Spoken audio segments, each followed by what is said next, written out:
সুপ্রিয় শিক্ষার্থী বন্ধুরা, আসসালামু আলাইকুম। আশা করি আপনারা সবাই ভালো আছেন, সুস্থ আছেন। আমিও ভালো আছি, আলহামদুলিল্লাহ। অ্যাকাউন্টিং কেয়ার বাই বেলাল স্যারের পক্ষ থেকে আপনাদের আন্তরিক ধন্যবাদ ও মোবারকবাদ জানাচ্ছি। আজকের আয়োজন, যারা উচ্চ মাধ্যমিক পরীক্ষা দিচ্ছেন 2021 সালে এবং যারা পরীক্ষা দিবেন 2022 সালে, তাদের জন্য আজকের আয়োজন উচ্চ মাধ্যমিক হিসাব বিজ্ঞান দ্বিতীয় পত্রের 8ম অধ্যায় মজুদ পণ্যের হিসাব রক্ষণ পদ্ধতি হতে আজকে একটি গুরুত্বপূর্ণ অঙ্ক নিয়ে আপনাদের মাঝে উপস্থিত হয়েছি। গত ক্লাসে আমি মজুদ পণ্যের হিসাব রক্ষণ পদ্ধতি থেকে একটি সূত্র বা ফর্মুলা ভিত্তিক একটি ক্লাস দিয়েছিলাম। যারা ক্লাসটি দেখেছেন তারা হয়তো ভালো বুঝতে পাবেন, আর যারা দেখেননি তারা দেখে নেবেন। পাশাপাশি নিয়ম শৃঙ্খলার পাশেই যদি অঙ্কগুলো আপনারা করতে থাকেন তাহলে সাথে সাথে এটা আপনাদের ক্লিয়ার হয়ে যাবে প্রিয় বন্ধুরা। তো কথা না বাড়িয়ে আমি গতদিন আলোচনা করেছিলাম, যেহেতু এর থিওরিটিক্যাল দিকগুলো থেকে কথা বলেছি, আজকে আমরা গাণিতিক ফরম্যাট থেকে কথা বলবো। যে প্রশ্নটি আমি আপনাদের জন্য বোর্ডে লিখে রেখেছি তা ঢাকা বোর্ডে 2019 সালের প্রশ্ন। আপনারা যখন এই অঙ্কটি করবেন তখন বইটি যদি আপনারা পাশে রাখেন বা বোর্ড প্রশ্নাবলীগুলো যদি আপনি পাশে রাখেন তাহলে আরও ক্লিয়ারফুল বুঝতে পারবেন, এটা আমি বিশ্বাস করি। তো প্রশ্নটি আমরা পড়ে নিচ্ছি, যেটি আপনাদের হাতের কাছে বইটি থাকবে, বইটি ছিল, বইটি রয়েছে, আপনারা খুলে দেখবেন। ঢাকা বোর্ড 2019 অটোবি কোম্পানি এর 2018 সালের ডিসেম্বর মাসের কাঁচামাল ক্রয় এবং ইস্যু সংক্রান্ত তথ্যসমূহ নিম্নরূপ। মাসের নাম ডিসেম্বর, সালের নাম 2018। এটি কিন্তু খেয়াল করতে হবে আপনাদের, মাসের নামটি এবং সালের নামটি অবশ্যই জানতে হবে, যেটি খাতায় আপনাকে লিখতে হবে। তাহলে ডিসেম্বর মাসের কার্যসূচির মধ্যে বলা হয়েছে ডিসেম্বর মাসের 1 তারিখ উদ্বৃত্ত 200 একক, প্রতি একক হলো 10 টাকা। এখানে প্রতি একক লেখা থাকতে পারে, একক প্রতি দর লেখা থাকতে পারে। হয়তো আজকে 19 সালের প্রশ্নটিতে লেখা আছে প্রতি এককের মূল্য 10 টাকা, কিন্তু এমনও তো হতে পারে যে উদ্বৃত্ত একক আছে 200 আর একক প্রতি দর হলো 10 টাকা, এটাও কিন্তু লেখা থাকতে পারে। ডিসেম্বর 4 তারিখ কাঁচামাল ক্রয় 150 একক, প্রতি একক পণ্য 11 টাকা করে। ডিসেম্বর 8 তারিখ কাঁচামাল ইস্যু 300 একক। ডিসেম্বর 15 কাঁচামাল ক্রয় 1500 একক, যার একক প্রতি দর হলো 12 টাকা। ডিসেম্বর মাসের 20 তারিখে কাঁচামাল ইস্যু 100 একক। ডিসেম্বর মাসের 25 তারিখ কাঁচামাল ক্রয় 200 একক, যার একক প্রতি দর হলো 13 টাকা। ডিসেম্বর মাসের 26 তারিখ ঘাটতি পাওয়া গেছে 20 একক এবং ডিসেম্বর মাসের 31 তারিখ সর্বশেষ দিন কারখানা হতে ফেরত এসেছে 20 একক পণ্য। আমার নিচে জায়গা কম বিধায় আমি সাইটে লিখেছি করণীয় আছে 3টি। ক নাম্বার, ডিসেম্বর মাসের মোট ক্রয় কত। খ নাম্বার, ফাইফো পদ্ধতি অবলম্বন করে, অর্থাৎ আগের মাল আগে সারা পদ্ধতি অবলম্বন করে 1 তারিখ, 4 তারিখ, 8 তারিখ এবং 26 তারিখের মাধ্যমে ফাইফো পদ্ধতিতে মাল খতিয়ান প্রস্তুত করতে বলা হয়েছে। গ ওয়াইটেড অ্যাভারেজ মেথড অবলম্বন করে 1 তারিখ, 4 তারিখ, 20 তারিখ এবং 25 তারিখের মাধ্যমে কিন্তু আমাদের ওয়াইটেড অ্যাভারেজ মেথড প্রয়োগ করে মাল খতিয়ান নির্ধারণ করতে বলা হয়েছে। তাহলে যখন মাল খতিয়ান নির্ধারণ করতে বলা হয়, মাল খতিয়ান আমরা আগেও বলেছি গতদিন যে মাল খতিয়ানটা কিন্তু মূলত আমাদের 4 ভাবে করা হয়। একটা হলো ফাইফো মেথড, একটা হলো লাইফো মেথড, একটা হলো ওয়াইটেড অ্যাভারেজ মেথড আর একটা হলো সিম্পল অ্যাভারেজ মেথড। তো যেহেতু আজকে আমাদের এখানে 2টি মেথড অবলম্বন করতে বলা হয়েছে, তাহলে 2টি মেথডের মাধ্যমেও দেখেন আবার তারিখগুলো কিন্তু আলাদা করে নির্দেশ করে দিয়েছে। যদি কোনো মেথডের ক্ষেত্রে তারিখ নির্দিষ্ট করে দেয় তাহলে সেই তারিখটাই আপনাকে লিখতে হবে, আর যদি তারিখ নির্দিষ্ট করে না দেয় তাহলে কিন্তু মাসের প্রথম থেকে শেষ পর্যন্ত যে তারিখগুলো আছে তা প্রতিটি তারিখই কিন্তু পর্যায়ক্রমে আপনাকে লিখতে হবে। তবে আজকে তারিখগুলো আমাদের পর্যায়ক্রমে লিখবো কথাটি সত্য, তবে মাঝখান থেকে কিন্তু তথ্য বাদ পড়া আছে। অতএব যে পদ্ধতিতেই অঙ্কটা আমাদের করতে বলুক না কেন সেই পদ্ধতিতেই আমরা অঙ্কটা করব, কোনো সন্দেহ নাই। তবে সেই পদ্ধতিতে অঙ্কটা প্রয়োগ করতে হলেও কিন্তু আপনাকে দেখতে হবে যে এখানে তারিখ উল্লেখ করে দিয়েছে। দেখেন ফিফো পদ্ধতিতে তারিখগুলো 1 তারিখ, 4 তারিখ, 8 তারিখ এবং 26 তারিখ।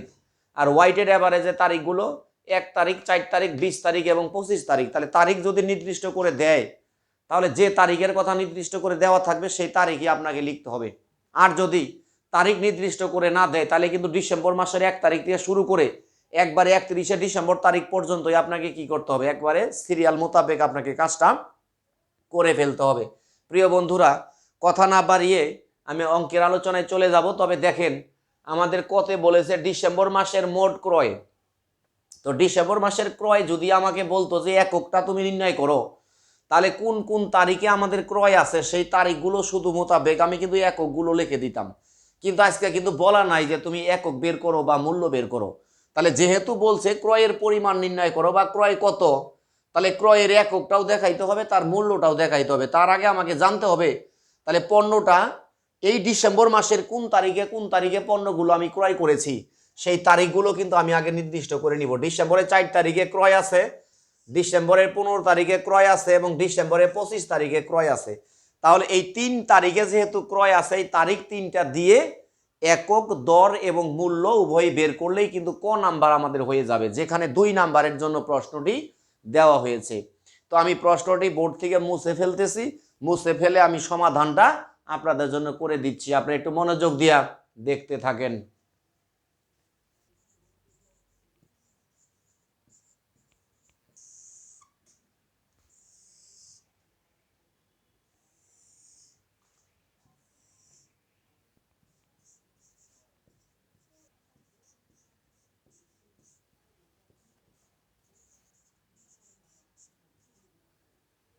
তাহলে ক নাম্বার বলা হয়েছিল মোট ক্রয়ের পরিমাণ নির্ণয় করো।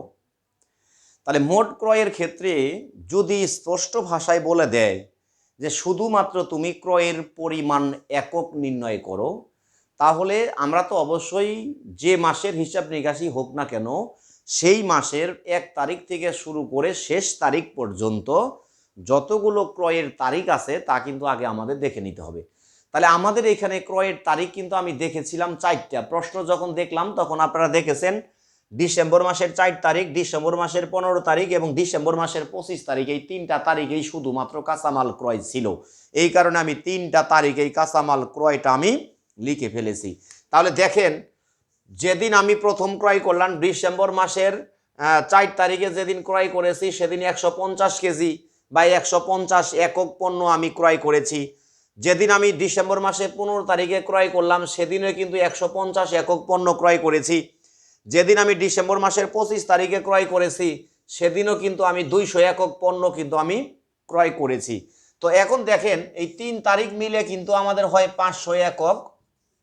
যদি আমাদেরকে বলতো যে তুমি শুধুমাত্র মোট ক্রয় এককের পরিমাণ দেখাও, তাহলে ওই যে বলেছি যে মাসেরই লেনদেন হোক না কেন সেই মাসের লেনদেনগুলোর থেকে শুরুর দিন থেকে শুরু করে শেষ তারিখ পর্যন্ত যে কয়টি লেনদেনের মধ্যে ক্রয় লেখা থাকবে সেই কয়েকটা তারিখ আপনি পর্যায়ক্রমে লিখে ওই ক্রয়ের এককটা লিখে যোগ দিয়ে দিবেন, কাজ শেষ। কিন্তু আজকের প্রশ্নটাতে কিন্তু মোট ক্রয়ের পরিমাণ বলেছে, কিন্তু এককও বলে নাই, টাকাও বলে নাই, দরও বলে নাই। এই কারণে এককটাকে দর দিয়ে গুণন করে পরিমাণ বা মূল্যে আমি কি রূপান্তর করতে হবে। দেখেছেন আপনি যে আমাদের যে দরটা ছিল ডিসেম্বর মাসের 4 তারিখে যখন কাঁচামালটা ক্রয় করেছিলাম তখন তার দর ছিল 11 টাকা।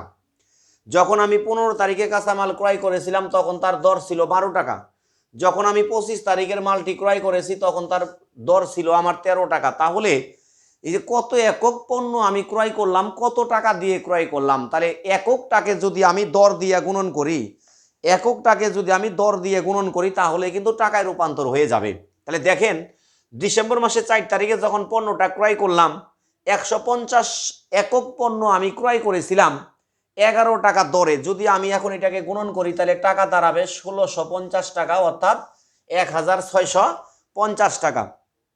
তারপরে যদি আমি 150 বস্তা পণ্য বা 150 একক পণ্যকে 12 টাকা করে বিক্রি করি তার দাম আসবে কিন্তু 1800 টাকা। আমি যদি 200 বস্তা বা 200 একক পণ্য 13 টাকা করে ক্রয় করি, তাহলে গুণন করলে কিন্তু তার দাম আসবে 2600 টাকা। তাহলে যোগ করলে হবে আমার 6050 টাকা। তাহলে যেহেতু আমাদের শুধুমাত্র ক্রয়ের পরিমাণ নির্ণয় করতে বলছিল, তাহলে এককও বলে নাই, টাকাও বলে নাই, এই কারণে কিন্তু আমরা একক এবং টাকা দুটাই কিন্তু বের করে নিলাম। তাহলে ক নাম্বার আশা করি আপনারা বুঝতে পেরেছেন। এখন আমি আপনাকে খ নাম্বারে নিয়ে যাব, যেখানে বলা হয়েছে ফাইফ পদ্ধতি ব্যবহার করে তুমি মাল খতিয়ান প্রস্তুত করো। তাহলে মাল খতিয়ান করতে গেলে তো আপনি জানেনই যে ছকের আশ্রয় নিতে হবে। তাহলে আমি আপনাদের খ নাম্বারে নিয়ে যাচ্ছি। তাহলে মাল খতিয়ান যে পদ্ধতিতেই করি না কেন, যদি আমি ফাইফো পদ্ধতিতে করি তারপরেও যে ছকটি দরকার হবে, লাইফো পদ্ধতিতে করলেও ওই ছকটি দরকার হবে, আর ওয়াইটেড অ্যাভারেজ পদ্ধতি বা ভারযুক্ত গড় ব্যয় পদ্ধতিতে করতে গেলেও কিন্তু সেই ছকটা দরকার হবে। এই ছকটা আমি অলরেডি আর্ট করে নিয়েছি। এটা মনে রাখবেন, এটা আপনাদের পরীক্ষার খাতায় যখন আপনারা লিখবেন পেন্সিল দিয়ে ঘরটা করবেন, আর লিখবেন কিন্তু কালো কলমে। আরেকবার বলি, ঘর করবেন পেন্সিল দিয়ে, লিখবেন কিন্তু কালো কলম দিয়ে। তো এই কারণেই আমি বারবার বলতে চাই, যে হিসাব বিজ্ঞানের অঙ্ক যখনই করবেন, যখনই কোনো ছকের আমাদের প্রয়োজন হবে, ছক চলে আসবে, ছক করতে হবে, ছক দিতে হয়, তখনই কিন্তু এই ছকগুলো পেন্সিল দিয়ে করবেন। এটা কিন্তু কালো কলম দিয়ে করা যাবে না। তবে হ্যাঁ, পেন্সিল দিয়ে ঘর করতে গিয়ে যদি আবার পেন্সিল দিয়ে লেখা শুরু করেন, তাহলে কিন্তু বিপদ হয়ে যাবে। অতএব ঘর করবেন পেন্সিলে, লিখবেন কিন্তু কালো কলমে। তো পদ্ধতিটার নাম ছিল আমাদের আগের মাল আগে ছাড়া পদ্ধতি, বা যাকে ইংরেজিতে বলা হয় ফাইফো, FIFO, অর্থাৎ ফার্স্ট ইন ফার্স্ট আউট। আর ফার্স্ট ইন ফার্স্ট আউটের বাংলাটা কিন্তু আগের মাল আগে ছাড়া পদ্ধতি। তাহলে আগের মাল আগে ছাড়া পদ্ধতিতে হোক, পরের মাল আগে ছাড়া পদ্ধতিতে হোক, আর ভারযুক্ত গড় ব্যয় পদ্ধতিতে হোক, যে পদ্ধতিতেই অঙ্কটা আপনি করেন না কেন, এই ছকের কিন্তু আশ্রয় নিতেই হবে। এই ছকের মধ্যে একটি কথা ভালোভাবে মনে রাখবেন, মালের বিবরণের মধ্যে বিশেষ করে এখানে কোড নাম্বার, তারপরে বিন নাম্বার বা বিন নং, এটা যদি থাকে এটা আমরা লেখার চেষ্টা করব, আর যদি না থাকে না লিখলেও সমস্যা নাই। এটা হলো এই পাশে কিন্তু ডাইন পাশে লিখতে হয় সর্বোচ্চ মাত্রা, সর্বোচ্চ মাত্রা, তারপরে নিম্ন মাত্রা, নিম্ন মাত্রা। তো এটা লিখলেও ভালো, না লিখলেও সমস্যা নাই, তবে লিখে দেওয়াটাই ভালো, কিন্তু এটা থাকে না সাধারণত। তারপরে হলো পুনঃ ফরমায়েশ মাত্রা,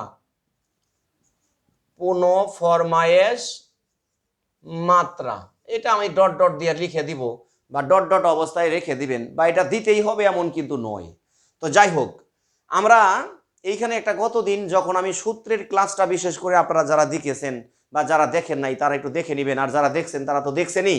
এখানে দেখবেন আমি লিখে দিয়েছি, ক্রয় যাবে ক্রয়ের ঘরে, বিক্রয় যাবে বিক্রয়ের ঘরে, ব্যালেন্স যাবে ব্যালেন্সের ঘরে। অর্থাৎ যার বাড়ি সে কিন্তু তার বাড়িতেই যাবে। দেখে নেন, আমাদের যেহেতু তারিখ নির্দিষ্ট করে দিয়েছে, অর্থাৎ ফাইফো পদ্ধতিতে অঙ্কটা করতে হলেও আমাকে তারিখ নির্দিষ্ট করে দিয়েছে যে 1 তারিখ, 4 তারিখ, 8 তারিখ এবং 26 তারিখের মাধ্যমে তুমি কি করো, ফাইফো পদ্ধতিতে মজুদ পণ্যের মূল্যায়ন করো বা মাল খতিয়ান প্রস্তুত করো।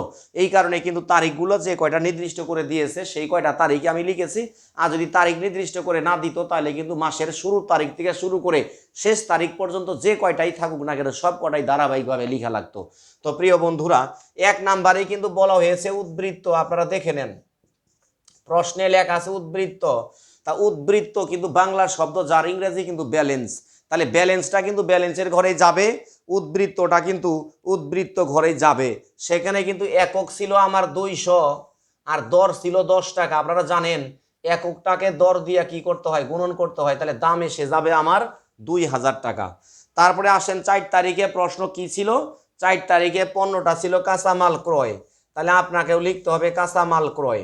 এইখানে একটা কথা আমরা ব্যাখ্যা করেছিলাম, ক্রয় যাবে ক্রয়ের ঘরে। ক্রয় যাবে কার ঘরে, ক্রয়ের ঘরে। দেখেন এই যে আমাদের এখানে একটা ক্রয়ের ঘর আছে, তাহলে ক্রয় ক্রয়ের ঘরেই যাবে, ইস্যু ইস্যুর ঘরেই যাবে, বিক্রয় বিক্রয়ের ঘরেই যাবে, উদ্বৃত্ত কিন্তু উদ্বৃত্তের ঘরেই যাবে। যেহেতু 4 তারিখ আমি কাঁচামাল ক্রয় করেছি, তাহলে অবশ্যই কিন্তু ক্রয়ের ঘরেই আমরা লিখবো। তাহলে ক্রয় করেছি আমি কত করে, ক্রয় করেছি আমি 150 একক, যার দর ছিল 11 টাকা করে। গুণন করে কিন্তু হয়েছিল 1650 টাকা, যেটা আপনি এর আগেও একবার লিখেছেন। তো এই ক্ষেত্রে আমি একটা কথা বলছিলাম, কবিতার সুর দিয়েছিলাম, ক্রয় মানেই যোগ করা, নিচে নিচে সারি করা, আগের গুলো থাকবে ধরা। আগের গুলো থাকবে ধরা মানে কি? আগের গোডাউনে যে পণ্যটা ছিল সেই পণ্যটা অক্ষত থাকবে। কারণ আমি গতদিনই বলেছি, যখন একটি পণ্য কেনা হয় বিক্রি করার উদ্দেশ্যে, যতক্ষণ পর্যন্ত বিক্রি না হবে ততক্ষণ পর্যন্ত কিন্তু আগের গোডাউনে বলবৎ থাকবে। তাহলে দেখেন, আগে থেকে গোডাউনে একটা শাড়ি বস্তা ছিল, এখন আবার নতুন করে ক্রয় করার কারণে শাড়ি কিন্তু এখন দুইটা হয়ে গেল। তাহলে আগের শাড়িটা যা ছিল তাই থাকবে, নতুন করে যে পণ্যটা ক্রয় করা হয়েছে সেটা যায় নতুন করে আরেকটা ব্যালেন্সের ঘরে বা মজুদের ঘরে বা ভান্ডার ঘরে গিয়ে নতুন করে একটা শাড়ি হয়ে যাবে। এটা হলো নিয়ম। এখন আসি 8 তারিখ। 8 তারিখের প্রশ্নের মধ্যে ছিল কিন্তু কাঁচামাল ইস্যু করা হয়েছে 300 একক। তাহলে কাঁচামাল ইস্যু, এখানে ইস্যুর কিন্তু ঘর আছে, তাহলে ইস্যুর ঘরে আপনি 300 লিখবেন। 300 লেখার পরে এখানে সেকেন্ড ব্র্যাকেট দিতে হবে। প্রশ্ন কেন? কারণ ফিপো মানে কিন্তু আগের মালটা আউট হয়ে যাবে। দেখেন, আগের গোডাউনে কিন্তু আমার একক আছে কত? আগের গোডাউনে একক আছে আমার 200, কিন্তু আমি এই মুহূর্তে বিক্রি করে ফেলেছি 300। তাহলে আমি বিক্রি করলাম 300, অথচ আছে কিন্তু 200। তাহলে 200 বস্তা বা 200 একক মাল দিয়ে দিলে কিন্তু 300 মেকআপ হবে না। তার মানে ওই 200 তো দিতে হবে, হবেই, তা উপরন্তু আরও 100 নিয়ে 300 মেকআপ করতে হবে। তাহলে উপরের গোডাউনে যে 200 আছে সেই 200 দর 10 টাকা করে 2000 আগে দিয়ে দিবেন। তারপরে আরও যেহেতু ইস্যু করা লাগবে এখানে, অর্থাৎ আমি টোটাল বিক্রি করেছি 300, কিন্তু উপরে গোডাউন থেকে দিছি 200, তাহলে তো হবে না। তাহলে আমাকে 300 মেকআপ করতে হবে, যেহেতু আমার গোডাউনে পণ্য আরও আছে। তবে সেটা প্রথম সারিটা নাই, কিন্তু প্রথম সারিতে শেষ হয়েছে। তাহলে দ্বিতীয় সারি থেকে আমাকে পণ্যটা নিতে হবে। তাহলে দ্বিতীয় সারির থেকে আমাকে কত নিতে হবে? 100 নিতে হবে। কারণ দ্বিতীয় সারির থেকে যদি আমি 100 নেই তাহলেই কিন্তু আমার 300 বস্তা মেকআপ হবে, 300 একক মেকআপ হবে। কিন্তু নিচের গোডাউন থেকে বা নিচের সারি থেকে যখন আমি নিব তখন কিন্তু নিচের দর দিয়েই আমাকে দিতে হবে। তাহলে দেখেন, ব্যালেন্সের দিকে নজর দেন। উপরের গোডাউনে 200 ছিল, সেটা কিন্তু আমি আউট করে দিয়েছি। পরের গোডাউনে ছিল 150 একক, যার মধ্যে গেছে কিন্তু 100 একক। তাহলে অবশিষ্ট আছে আরও 50 একক। এই 50 এককের দাম 11 টাকা করে, এটা কিন্তু 550 টাকাই হবে। তারপরে আসেন 26 তারিখ। 26 তারিখে কিন্তু আছে আমাদের কি বলছে, এটা ঘাটতি। 26 তারিখে কি বলছে? ঘাটতি। একটি কথা গুরুত্বপূর্ণভাবে মনে রাখবেন, এই ঘাটতিটাকে সর্বদাই ইস্যু করতে হয়, অর্থাৎ ঘাটতিটাকে কি করতে হয়? ইস্যু দেখাতে হয়, এটা মনে রাখবেন। সেখানে ইস্যু করতে বলছে আমাকে কত? 20। তাহলে 20 টাকা, কিন্তু সর্বশেষ দর কিন্তু আমার 11 টাকা।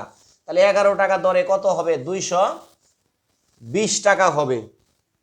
220 টাকা হবে। এখন দেখেন, ব্যালেন্সে কিন্তু আমার 50 বস্তা ছিল বা 50 একক ছিল। এই 50 একক থেকে যদি আমি 20 একক বিক্রি করে ফেলি, বিক্রি করা মানে কিন্তু আমার কাছ থেকে চলে যাওয়া, অর্থাৎ আমার কাছ থেকে মাইনাস করে দেওয়া। তাহলে 50 থেকে আমাদের বিট যদি চলে যায় থাকবে কত? 30। এই 30 এককের পণ্য হবে কত? 11 টাকা দরে। তাহলে 3 11 33, অর্থাৎ 330 টাকা। এইটাই কিন্তু আমাদের ফাইফো পদ্ধতিতে মূল্যায়ন।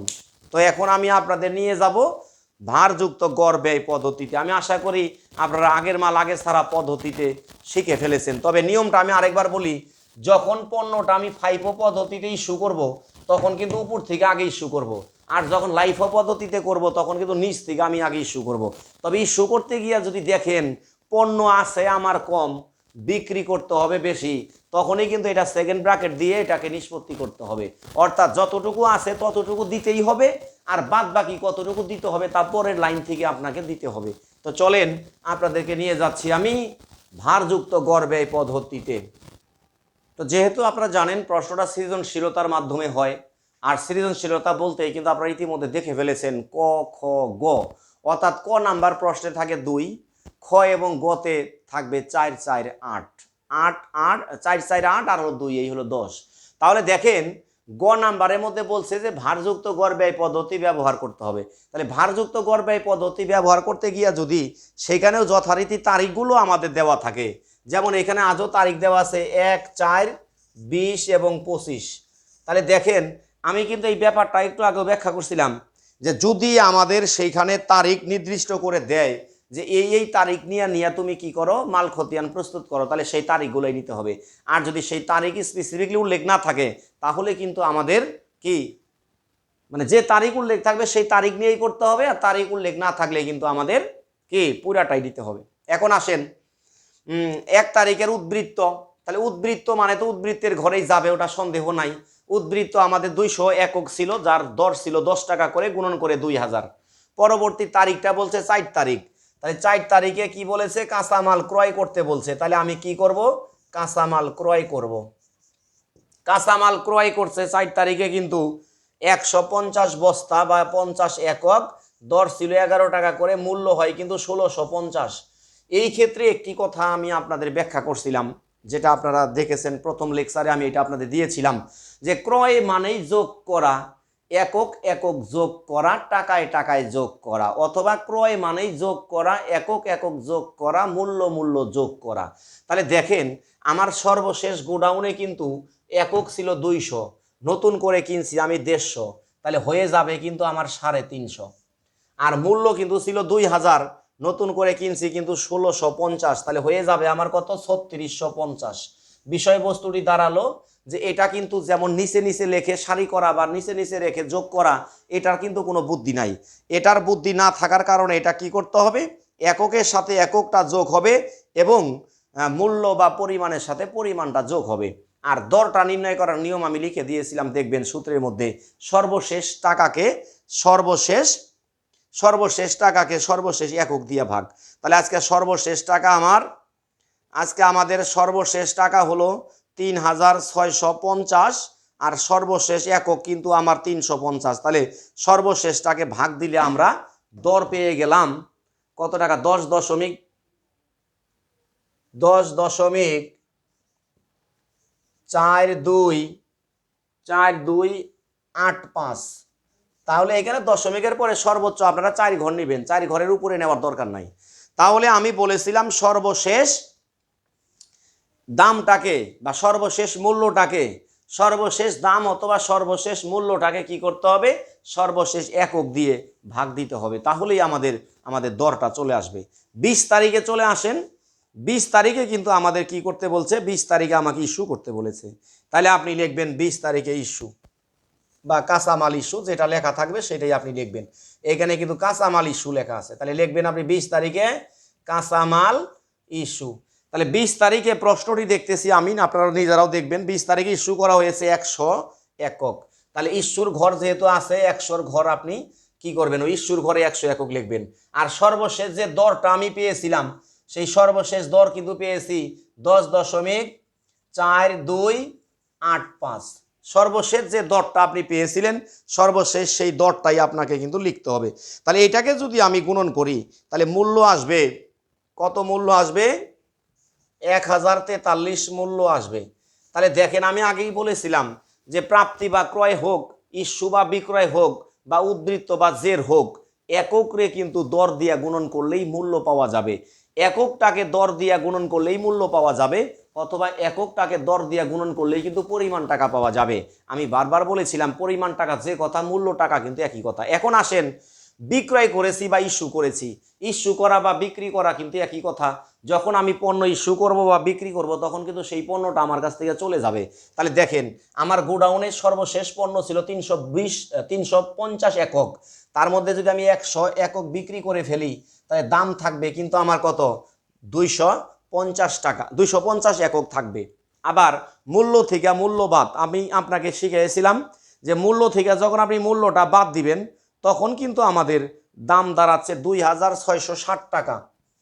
2660 টাকা। এটা কিভাবে করলাম দেখেন, অর্থাৎ একক থেকে একক বাদ দিলাম, মূল্য থেকে মূল্য বাদ দিলাম। অর্থাৎ একক থেকে একক বাদ দিলে একক পাওয়া যায়, মূল্য থেকে মূল্য বাদ দিলে আবার মূল্যই পাওয়া যায়।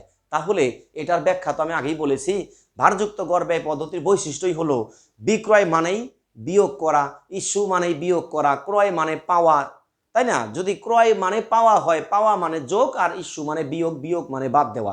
এই কারণে বলেছি একক থেকে একক বাদ, মূল্য থেকে মূল্য বাদ। তাহলে যদি আমি এটা করতে পারি, তাহলে আবারও সর্বশেষ ঘরে কিন্তু আমার টাকা এসে গেল।